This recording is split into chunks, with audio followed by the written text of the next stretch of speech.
What's really going on, everyone? Back again with another episode. If by the time you are listening to this, be sure to check out our previous episode with our frequent guest, Kayla Pasquetta with the Executive T. Before we get into our even more special guest, be sure to check us out on all of our social media at WRGO Pod on X, Instagram, and TikTok. Be sure to like, listen, and subscribe wherever you listen to podcasts, and including on YouTube, where we have our own special content, along with where you can see our four smiling faces because we have a special guest today. And that guest is Mr. Austin J. Edwards. I got to include the middle name.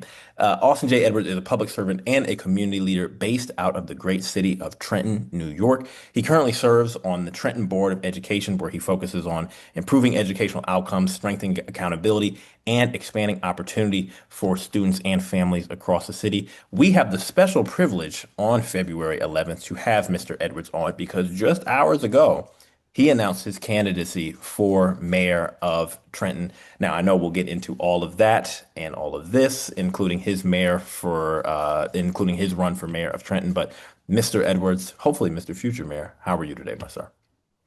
I'm quite well, Noah. I'm quite well. And I'm thankful to be here and thankful to be able to have another opportunity to serve my hometown, Trenton, New Jersey. Yeah, so we can just kick it off just with that. You announced, obviously, like I said earlier today, that you are running for mayor. Why do you feel this moment, and what convinced you to think that you're ready to lead the entire city? Why this moment in particular for you? Yeah, so one of the things that I'm always guided by is the idea of essentially now, right? Uh, and especially in places like Trenton, which are, our city's majority Latino now, but, majority Black city for a very long time. And the demographics here, outside of that, just economically, a lot of people are suffering, right? Affordability is one of the major issues that we keep facing, right? Not just in the nation, but specifically here in Trenton, right? It's a age-old phrase, right? When America catches a cold, Black people catch pneumonia, right? So that's what we're facing here in Trenton with, so many people that are frankly just trying to get by, be able to afford just buying groceries, get their kids to school every day, be able to pay their mortgage or their rent, get a good job. And unfortunately, the government is just failing to be able to provide those basic needs for them. So it's not necessarily, why now? It's like, why not now? I love that. Was there a particular, I mean, I know you kind of answered this in your question, or in your statement, was there a particular conversation or was there a particular moment where you said, you know what, to your point, I actually don't have a choice but to get involved? Was there a conversation that you had with a parent or with someone else on the school board? Was there one particular moment where you said, you know what, I either need to like start taking this seriously or you know what, this is the reason why I'm now going to do this? So I think the thing that stands out to me most, and it wasn't one particular thing, but it was kind of a culmination over the past year. So this past year, I was blessed enough to run for reelection for my school board seat. So I'm going into my fourth year on the school board, and while I was going for it, right, a bit of boring, nerd knowledge, right, law knowledge is that before this, we were always appointed to school board, right? So this is the first time that we were running, right? And while I'm knocking on doors, while I'm going to these community events, while I'm just interacting with people, everyone across the board is just like, oh, oh, I really thought I was voting for you for mayor.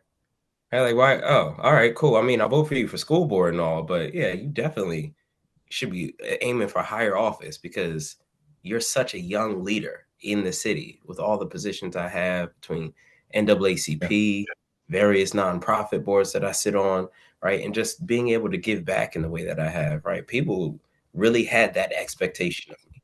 And so that's kind of what got me here now, right? Where it was the community saying, we want you to do more, Austin, right? Thank you for what you've done so far, but this is the position that you should be in. No, I love that. Thank you. Well, Thank you. I'll take the next question again. If you're elected, what issue? I know, I'm sure it's probably there's a bunch of issues that I think you're trying to tackle. And I know we had Mayor Brandon Scott on from Baltimore, and he said, I'm obviously trying to, fix issues that are generational. So I'm sure obviously there's nothing but a bevy of issues that you would want to tackle. But What issue do you think would define the Edwards administration if elected, and what issue do you think that would just totally change the trajectory of the city if elected? I think overall, it's going to be the idea of economic justice, Yeah, right? So, talking about some of those systemic issues, right? Trenton historically has been a segregated city, right? Dating back well into the 1800s when, the first African Americans, in New Jersey, right, finally got their freedom, right? right. Fun fact, New Jersey was the last state to actually abolish slavery, right, of the North, right? Yeah, So, we're still living in the legacy of that, but the African Americans who have been here and established a great legacy here have been getting through and getting by every day, right? And with that comes generations of being put last, right? So, fast forward up to the Great Migration of like the 20s and 30s, and during that time we're facing Jim Crow segregation and redlining, right? And the hope that we had that the civil rights movement would push us forward, right? We had urban renewal, which was right. also pushing us back as well. So, really giving people for the first time in many generations the chance to get ahead, right? Giving them the chance to get a solid job where they can actually feed their families and not have to worry about jumping around the city for resources that may exist, right? Giving them access to quality, affordable housing, Right. just so they have a solid place for themselves and their children to sleep every night. Making sure that the government is, spending their dollars wisely, right? So they don't. The best thing that you can ever have for government is for it to be boring, right? Because that's how you know it's actually working, right? You shouldn't have to come to city council meetings every single week to figure out, what's going wrong and how it's going solved. No, this thing should just work, right? And that's the opportunity I want to provide for the residents of the city of Trenton, right?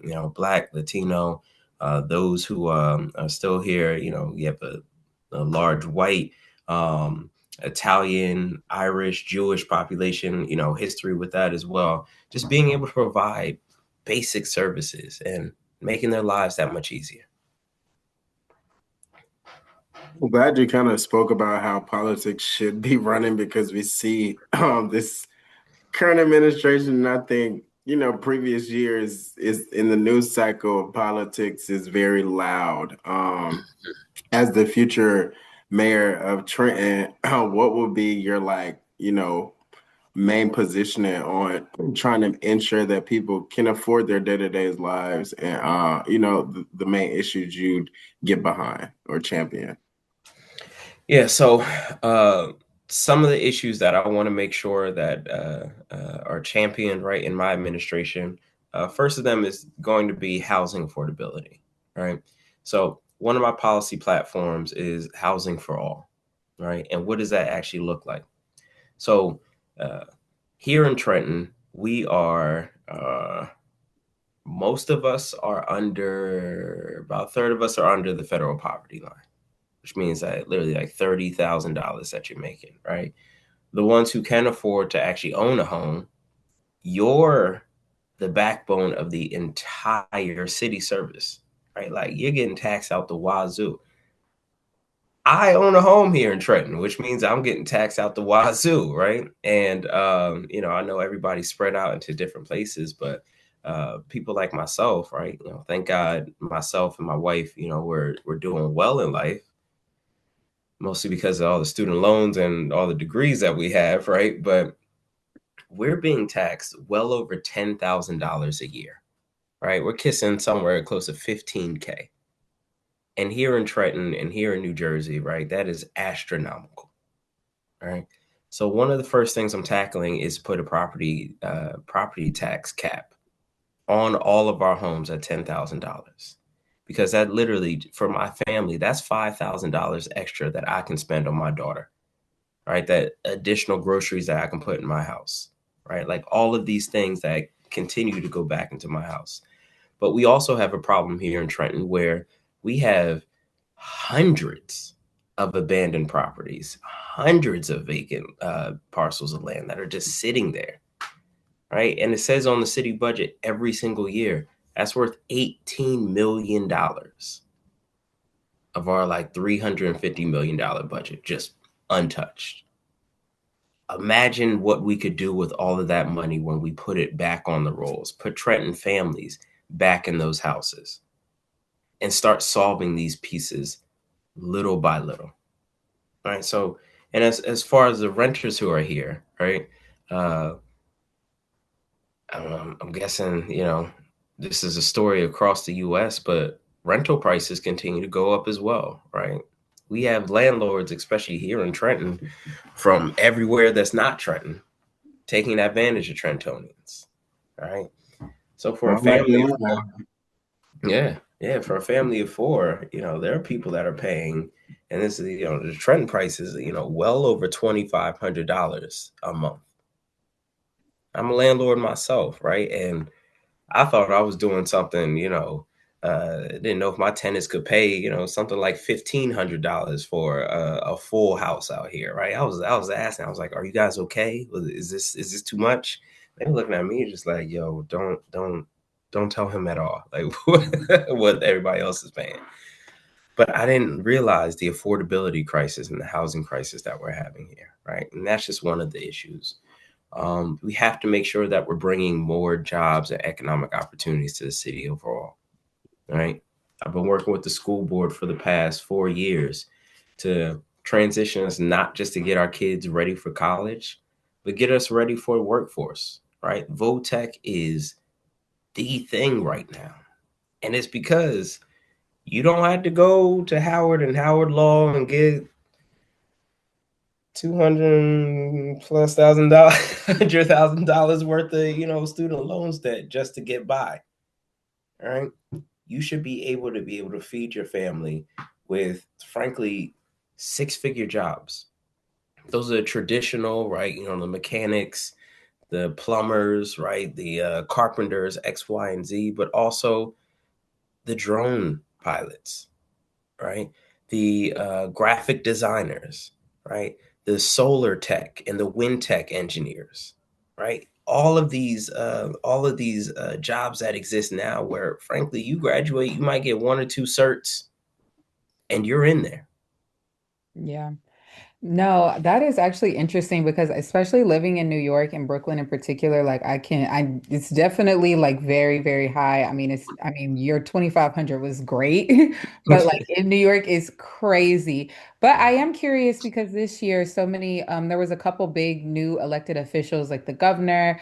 And just so now that you announced that you're running, is there anything that you've seen that them do? And even we always talk about Mamdani and him becoming mayor and his messaging. Is there anything that you've seen that they've done to get to where they are that you want to like maybe adopt or you thought was a good policy? And can you talk about that? Yeah, so I'm not gonna lie. Zoran is my boy crush, especially his social media game. He is, if I could put it in any terms, right? He is the Obama level of like cheat codes when it comes to social media right now. So when I was first went to Howard in '08, right? Obama captured social media with Twitter, right? Like revolutionary new things. Like who's going to talk on their phones to each other, right? Like that's a great way of getting a message across. What are you talking about? He doubled down on it and changed the entire political game because of that, right? Zoran now, right? The way that he doubled down on, TikTok videos, IG videos, and just reaching people where they are in a fun and engaging way. Like one of the videos I remember most was him just walking around in cold New York, and he was just like, "Yo, it's real chilly outside, so let me go get a bowl of chili," right? And just started like literally just eating a bowl of chili, but then in a way that was smart enough to tie it into food insecurity, right? So communicating a great policy in a way where people are like, "Yo, why is my man just eating chili?" right? But yeah, Zoran just really captured the game, and I'm hoping to do the same. And some of my videos gotten a lot of engagement because of that. As What far have as you? Oh, sorry. Go ahead. Yeah, no problem. As far as locally, right? I'll give our new governor, Mikey Sherrill. She actually inspired one more of my policy ideas, right? She has this idea of having a public transparency dashboard where you see in real time where all of your taxpayer dollars are going, what programs they're funding, how it's being used, right? Tracking status of permits and all that. I want to do that here in Trenton because if it's good enough for New Jersey, there's no reason it can't be good enough for the people here. What have you seen from current leadership that you feel like they can do better and that you would do better at? Yeah, so unfortunately, and this is getting ready for because it's not just solely just digging at the current mayor, right? It really is the simple fact that you need to serve the people, right? And part of serving the people is them actually knowing who you are, right? So getting ready for this run, I did some polling, right, and test my name out there, see how much people hated me. I mean, liked me, right? And, and what I saw was that consistently across the board, because there's a few people running with me, right? Everybody was like, 5% or something like that, and the mayor was like, 15% name recognition. There was 60% of people in Trenton that had no idea who their mayor was. 60% of us had no idea who this man was. And he's been in office for 8 years. That says something because it's not just simply, he doesn't show up to my cookout and X, Y, and Z. It's literally, if I have a problem, I have no idea where to go, who to talk to, who represents me. Right. And so that's what I'm hoping to change. Right. I mentioned the social media videos out there and being, funny and all that, but that really is a way where people just engage with you. It's just like, oh, who is this guy that's talking about the issues that affect my life? I'm not just going to vote for him. I'm going to actually talk to him and tell him about the things I'm facing. It's cool that you kind of honed in because local elections often get the lower turnout rates, but arguably, like you just said, they affect people more directly in terms of impacting their day to day. Why do you think people disengage from local elections, and what is your plan to ensure outside of like social media to rebuild that trust? Yeah, Henry, you hit the nail on the head. I think people show up once every 4 years and think, all right, I did a thing. All right, government's going to work now. Right. I voted for president. And I might vote for a congressperson just because it's that year too. Sure. Right. But realistically, the elections that matter the most are the ones right in your backyard. Right. Because they're the ones that are deciding who's going to fill your pothole, how quickly that's going to happen, making sure that you have clean water, making sure that, various government entities, right, here are actually doing their job. Right here in Trenton, we actually have a rent control board, but they haven't met in well over a year. I know, literally just nothing on Like the what? books. You playing with people's lives. Exactly. So it's just these are the things where it's just we have to keep showing up to these little things because it's the shame in Trenton that we get 5% of those who are registered to vote. Right. And I could break down the numbers. It's like 100,000 people here. Maybe about 65,000 people are eligible to vote. We might get 30K registered, and 5,000 of them will actually show up to vote. And that's a great year for an election. Yeah. Wow, that number is actually quite shocking, Yeah. actually. I mean, Yeah. there's high schools with more students than that. Yeah. Absolutely. Absolutely. And that's what people are banking on, right? To a certain extent, right? Low voter turnout guarantees the system stays the same because when people are disengaged, the same power players continue to operate in the way that they want. But when people actually show up and show out, that's when real change happens. And I think I love that you said that. And I think one thing that people, to your point, for Henry's question and even what you were saying, Austin, is that I think people don't even appreciate how school board is an elected position. and Mm. how can you talk about at least actually, because I think people, as you know, everyone I think is understanding of the politics of education from the standpoint, right? Like of, oh, what curriculum are we banning or what books are we banning? But can you actually at least inform our audience as someone who's on the Trenton School Board, like what does that actual position mean and why do we need more people in their community to actually take an interest in the politics of education locally? Can you at least explain what Mhm. your role looks like in that position? Yeah, so school board literally is tasked with making sure the future of your city, the future of your community has the tools they need to succeed and thrive. Like your task with protecting the future, right? And I'm so grateful for the opportunity because we get to decide what the curriculum looks like, right? What books are coming into our schools? What areas are we specifically focusing our kids in so they're ready for the future that they deserve, right? I know for myself in my specific position, right? I'm the head of the HR committee, which means that every single person that works for the district, I have to specifically approve. Mm, Every single teacher, administrator, security guard, janitor, bus driver, like name the position, real right? power. Comes before my desk, right? And it's not just deciding, all right, I don't bang with Sarah. She ain't getting this job. Right? It really is saying, and taking it even further, hey, we have a mostly Latino population here in Trenton. Why aren't we paying, bilingual teachers more? Hmm. And giving our English speaking teachers, right, the stipends they need to get certified and to learn a second language or even third language, because we're also getting an increase in Haitians that are coming specifically into Trenton, right? So I made that decision. I was just like, as many people that want to learn an additional language, we're going to give them additional funds. We're going to give people as many professional development classes across the board so they're meeting the highest standards to educate our kids, right?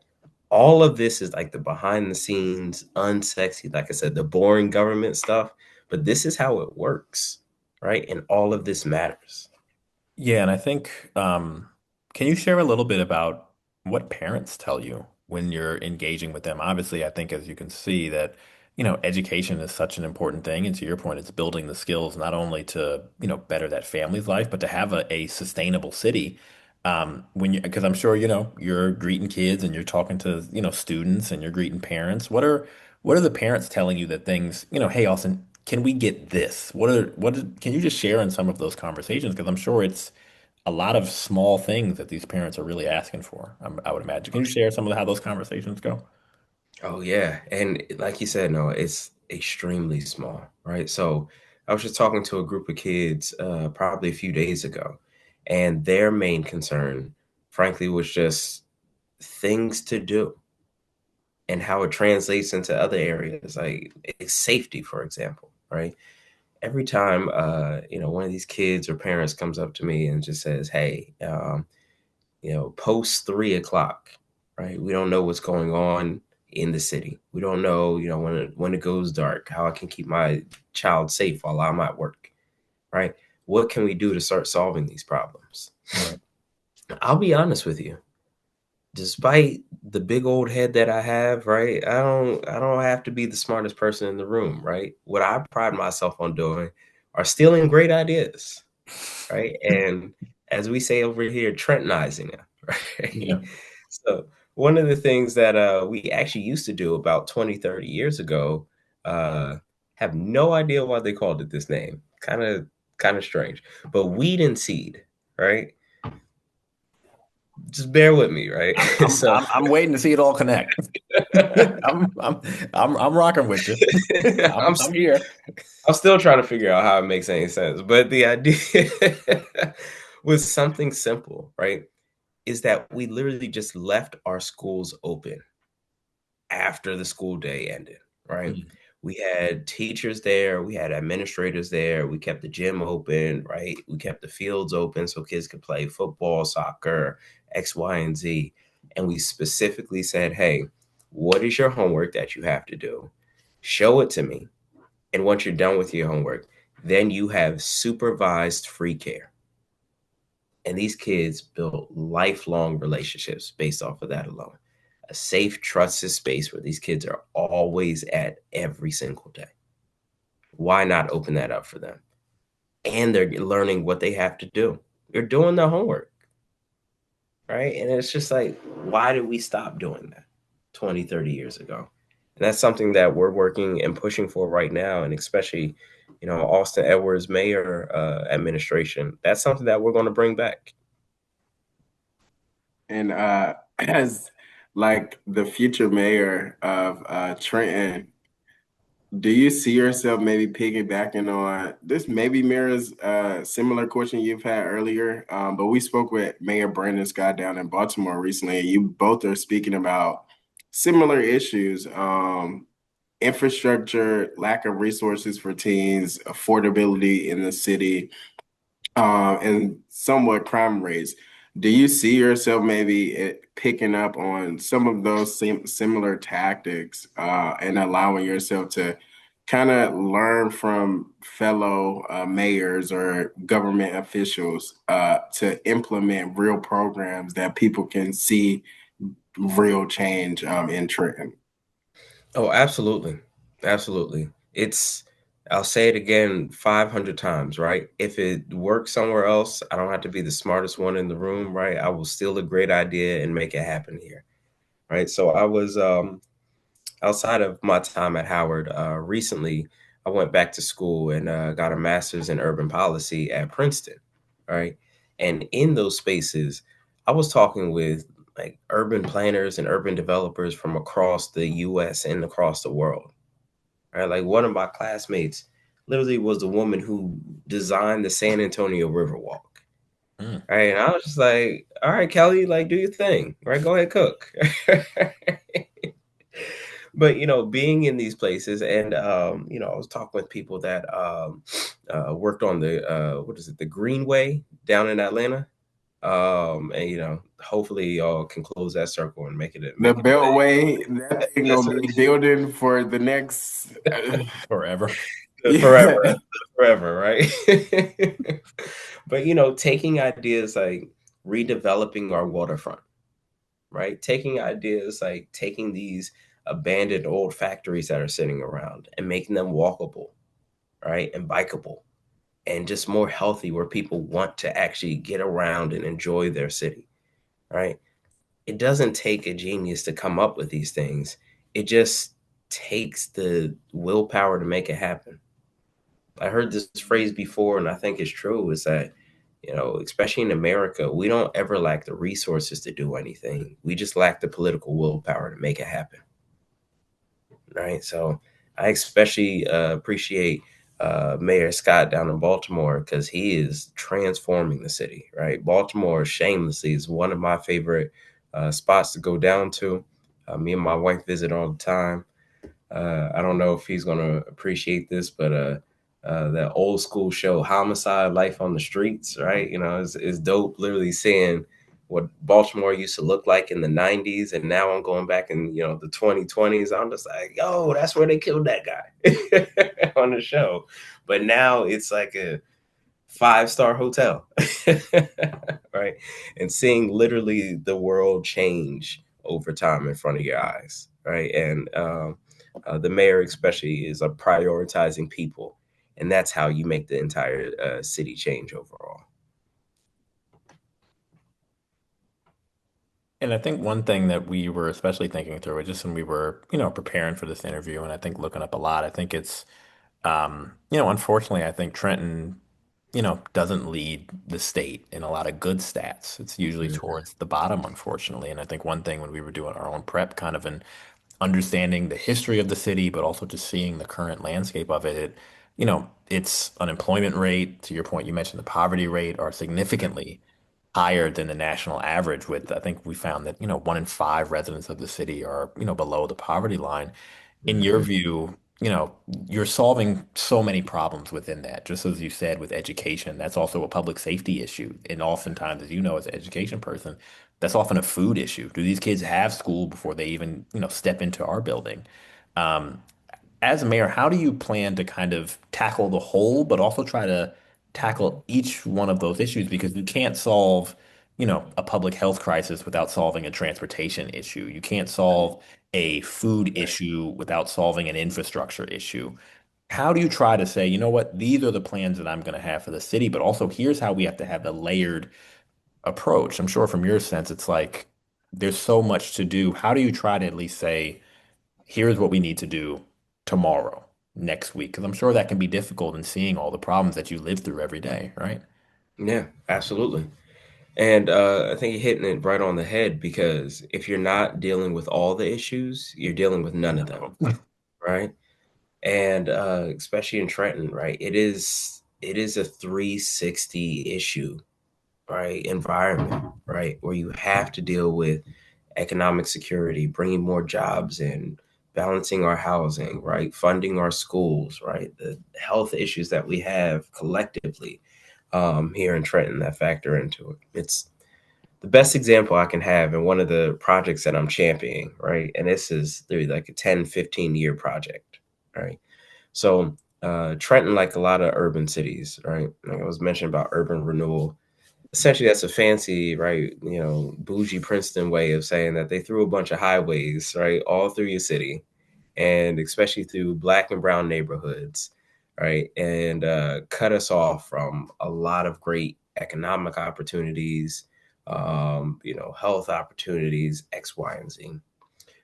Route 29 happened to us here in Trenton, and that cut us off from 50 acres of just green space and cut us off from the river, right? I'm pushing to make that Route 29 more inland of a project, right? And it's primarily used right now to transport, frankly, outside white suburban people into their state jobs at 9 a.m. and then they go straight back out every single day at 5, right? By making this, road more inland, this isn't just like a, Department of Transportation project and we're talking about speed limits and X, Y, and Z. First of all, you capture a bunch of land that wasn't used before.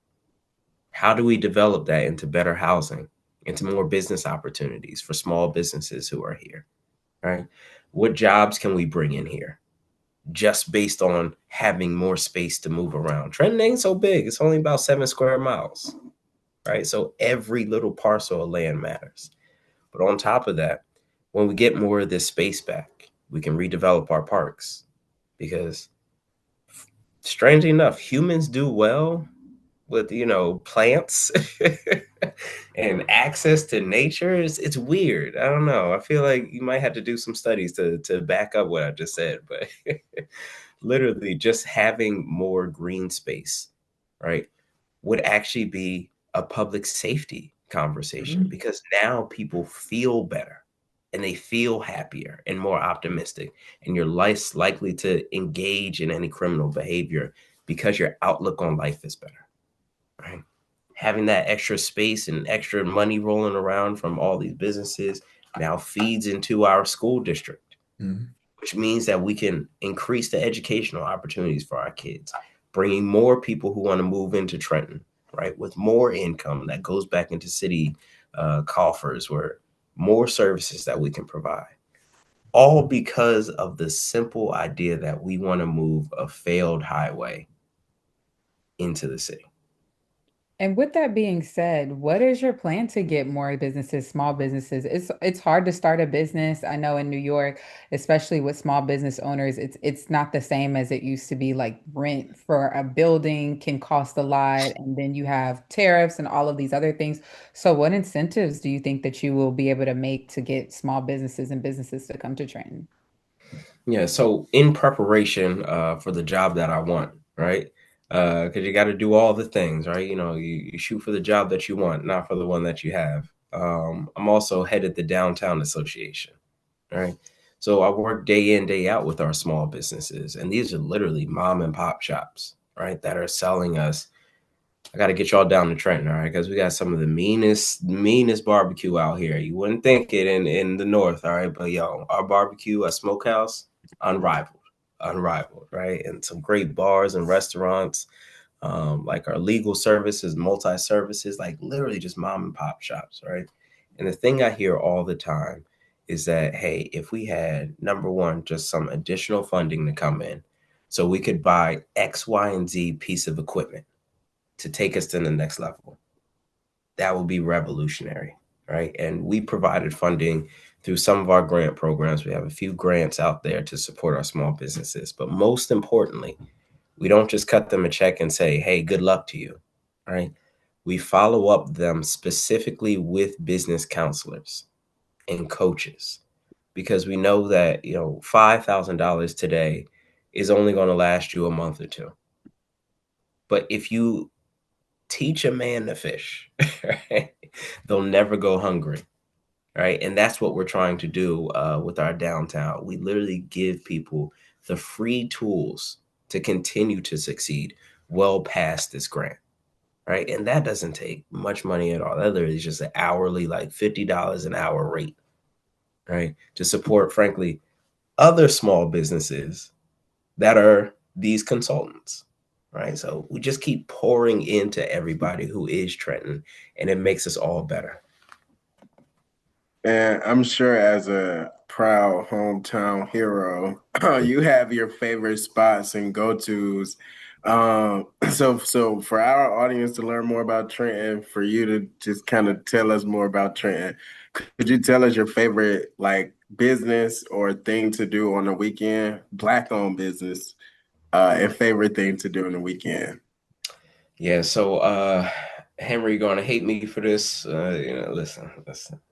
I know I shout out Smokehouse, but the full name is 1911 Smokehouse. All right, listen, I go there all the time. All right, 1911 because they a bunch of Kappas. Right, I'll give them that.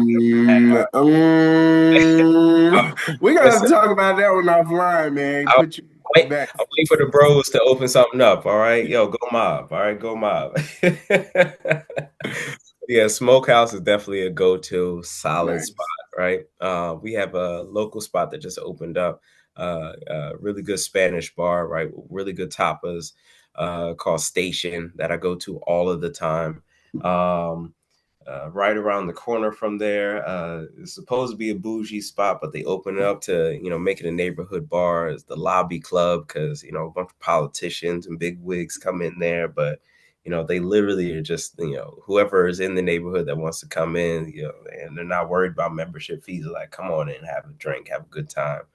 And then other than that, I would say Crosstown, one of my favorite spots. Again, it may not be Black owned, but you know what? We're all from the diaspora. I'm just gonna say that. All right, we're all from the diaspora. Sabor Latino, my lord, my lord.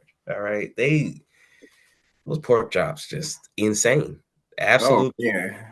All right, like I'm not gonna hate on the enchiladas or the tacos because those things are fire, but they make some mean pork chops and arroz. Oh my god, love Oh it. man. You Sound like you sound about to like go your right mouth now. is watering Right, you selling me. I'm like, do I down. need to go to Trenton at this point? You got the Going DoorDash down, open bro. right now. Going down. Come on. What is Trenton most known for? Like what should Trenton what is Trenton most known for? Yeah, so I think the biggest piece that we always hang our hat on is that because of the Battle of Trenton, right, that literally happened, right, almost 250 years ago, right, in 1776. Because of that, that's what saved the entire United States, right? Like George was out here losing, all right? My man was taking L's left and right. But because of this one battle, there was a pivotal point that changed everything, how the world looked at the United States as they were trying to gain their freedom. And that happened literally in our backyard here in Trenton, right? But I don't stop there specifically and say, hey, that's the end of Trenton history, right? We used to be, for a period of time, the capital of the United States. All right, putting that out there. All right, yeah. Before DC, there was Trenton. All right, shamelessly, we were there. But moving forward, history is made in Trenton every single day. All right, I was talking about the various immigrants that came to Trenton and made Trenton who they are, whether they were the Irish immigrants, the Italian immigrants, the African Americans that came up from the South during the migration, all the way to like, modern day, the Puerto Ricans that first landed in New York and Trenton, right? We have a large Ecuadorian, right, Salvadorian, Guatemalan population who make Trenton a lot more lively every day, who are making history. Like we had with my school board election last year, one of my running mates, she's Guatemalan. She was the first Guatemalan elected in our history. Mm. And like we sat back and thought about that for a moment. We was like, hey, yo, Denelli, you did a thing, right? You did a thing this year, right? And like that was just a moment, right, where we all just reflected and we're just like so thankful for it, right? But history in Trenton is made every single day, and we don't just stop in 1776, right? We keep moving to 2026 and well into the future. And I think on that note, as we begin to close, I think to your point about history, it's clear that that history is being written every day, and hopefully that history includes a chapter of the Edwards administration in the future. So, as we continue to close, Austin, please tell our audience that it's based in Jersey, that's based in Trenton, and across the country, how they can follow you, how they can support your campaign if they've liked what they've heard. I'm sure they will. So please drop wherever people can follow you and how they can connect with you and your campaign. Sure, sure. So, especially in Trenton, right? I love us to death, but I'm trying to move us along the social media age. But my Facebook is really popping right now. That's where everybody's at. All right, so you can follow me Facebook. I know Facebook. All right, you gonna Just shout find out your me. Black Planet next? Facebook. What we doing? And my MySpace, But no, It worked for follow you. me. Follow me Facebook, Austin J. Edwards. My Instagram is AJ Edwards ESQ. My TikTok, Austin for All. And then, my website, always a good place, austinedwardsforall.com. Please be a part, especially if you're local. Be a part of this great campaign. If you're not local, there's always a donation link. And I thank you for your contribution in advance. Awesome. And we will put your website in our show notes. And once again, we hope that this isn't the last time we talk, especially when you are sworn in as mayor. And be sure to follow us wherever you are at X, Instagram, and TikTok at WRGO Pod. Be sure to like, listen, and subscribe wherever you listen to podcasts and wherever you watch them, including on YouTube, where we have a lot of content. So, Mr. Edwards, thank you so much, and we look forward to the next time.